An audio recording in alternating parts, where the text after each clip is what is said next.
Hello students, good morning. आप सभी को स्वागत है आप सबका। आज हम क्षितिज पाठ्यपुस्तक के गद्य खंड के तीसरे पाठ उपभोक्तावाद की संस्कृत पाठ का अध्ययन करेंगे।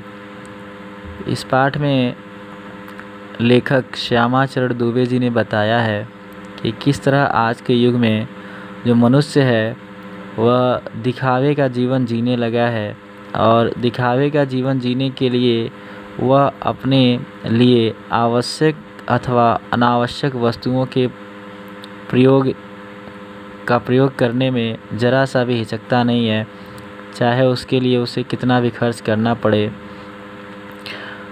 देखें, धीरे धीरे सब कुछ बदल रहा है। एक नई जीवन शैली अपना वर्चस्व स्थापित कर रही है। उसके साथ आ रहा है एक नया जीवन दर्शन, उपभोक्तावाद का दर्शन। उत्पादन बढ़ाने पर जोर है चारों ओर। यह उत्पादन आपके लिए है, आपके भोग के लिए है, आपके सुख के लिए है। सुख की व्याख्या बदल गई है। उपभोग भोग ही सुख है। एक सूक्ष्म बदलाव आया है नई स्थिति में।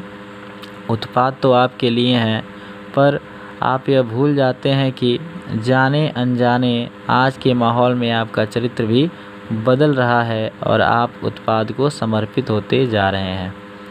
इस पहले गद्यांश का तात्पर्य यह है कि आज के ज़माने में, आज के समय में मनुष्य अपने आप को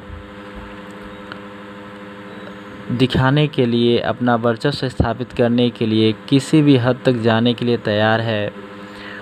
वह अपने लिए भिन्न भिन्न प्रकार की वस्तुओं को खरीदता है जिससे कि वह सुखी रह सके। वह यह समझता है कि हम जितना अधिक वस्तुओं का प्रयोग करेंगे उतना ही अधिक सुखी होंगे और इसके लिए वह लाखों करोड़ों रुपए खर्च करने के लिए तैयार है।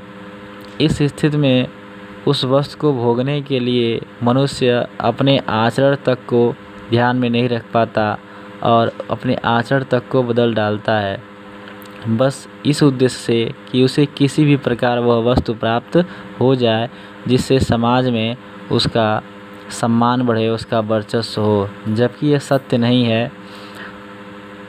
यह सत्य बिल्कुल नहीं है कि वस्तुओं के उपभोग से समाज में मनुष्य का सम्मान बढ़ता हो या घटता हो।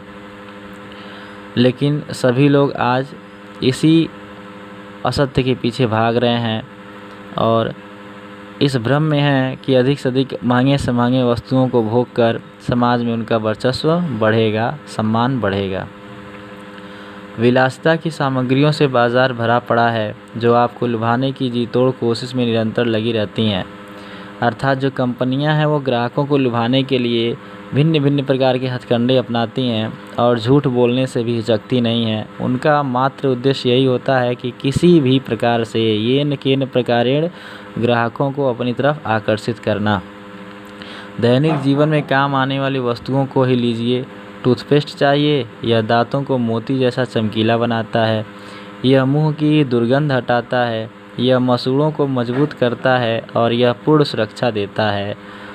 वह सब करके जो 3-4 पेस्ट अलग अलग करते हैं, किसी पेस्ट का मैजिक फार्मूला है, कोई बबूल या नीम के गुणों से भरपूर है, कोई ऋषि मुनियों द्वारा स्वीकृत तथा मान्य वनस्पति और खनिज तत्वों के मिश्रण से बना है, जो चाहे चुन लीजिए। इसका तात्पर्य यह है कि कंपनियां एक ही प्रकार के उत्पाद की कई रेंज प्रस्तुत करती हैं। उनका मात्र उद्देश्य यही होता है कि किसी भी प्रकार से ग्राहक की जेब ढीली हो और उनके खाते में पैसा आए। जैसे एक उदाहरण दिया लेखक ने कि आपको पेस्ट ही चाहिए, आप बाज़ार में पेस्ट खरीदने जाइए तो वहाँ आपको भिन्न भिन्न प्रकार के पेस्ट उपस्थित रहेंगे जिनके सबके गुण अपने अलग अलग हैं। कंपनियां उनको प्रसारित करती हैं कि यह आपके मसूड़ों को स्वस्थ बनाता है। कोई टूथपेस्ट ऐसा है जो दांतों की दुर्गंध को हटाता है, कोई ऐसा है जो दांतों को चमकीला बनाता है। इस तरह करके 10-12 किस्म के टूथपेस्ट बाज़ार में उपलब्ध होते हैं जिनसे भ्रमित होकर ग्राहक उनको बिना सोचे समझे खरीदते हैं और उन पर अपनी जेब ढीली करते हैं और जो कंपनियों का उद्देश्य है वह पूर्ण होता है। इसी प्रकार देखें, यदि पेस्ट अच्छा है तो ब्रश भी अच्छा ही चाहिए। आकार, रंग, बनावट, पहुंच और सफाई की क्षमता में अलग अलग, एक से बढ़कर एक। मुंह की दुर्गंध से बचने के लिए माउथवॉश भी चाहिए। सूची और भी लंबी हो सकती है, पर इतनी चीज़ों का ही बिल काफ़ी बड़ा हो जाएगा, क्योंकि आप शायद बहुविज्ञापित और कीमती ब्रांड खरीदना ही पसंद करें। तात्पर्य यह है कि आप कोई भी वस्तु खरीदने जाएं, उसकी एक विस्तृत रेंज है और कंपनियां उसको भिन्न भिन्न प्रकार से विज्ञापित करती हैं। आपका बिल उतना ही बड़ा होता जाता है, आपके खर्चे उतने ही बढ़ते जाते हैं, परंतु आश्चर्य यह है कि इस पर भी ग्राहक रुकते नहीं हैं और वह खर्च करने से ज़रा भी हिचकते नहीं हैं, मात्र इसलिए कि वह समाज में दिखा सके कि मैं ब्रांडेड ब्रश करता हूँ, मैं ब्रांडेड पेस्ट करता हूँ। 5 रुपये से लेके 500 रुपये तक के ब्रश उपलब्ध हैं। काम सबके एक ही है, लेकिन फिर भी लोग 500 रुपये वाले की तरफ ही ज़्यादा आकर्षित होते हैं, यह दिखाने के लिए कि वह ब्रांडेड वस्तु का इस्तेमाल करते हैं। तो इसी प्रकार वस्तुओं का बिना सोचे समझे उपभोग करना ही उपभोक्तावाद कहलाता है। और आजकल समाज में यही चलन है, यही संस्कृति बन गई है कि महंगी से महंगी वस्तुओं का प्रयोग करना। उसके पीछे यह ज़रा सा भी नहीं सोचना कि उससे हमारा क्या लाभ है और क्या हानि है। तो आज तक के लिए बस इतना ही, बाकी अगले वीडियो में देखेंगे। धन्यवाद बच्चों।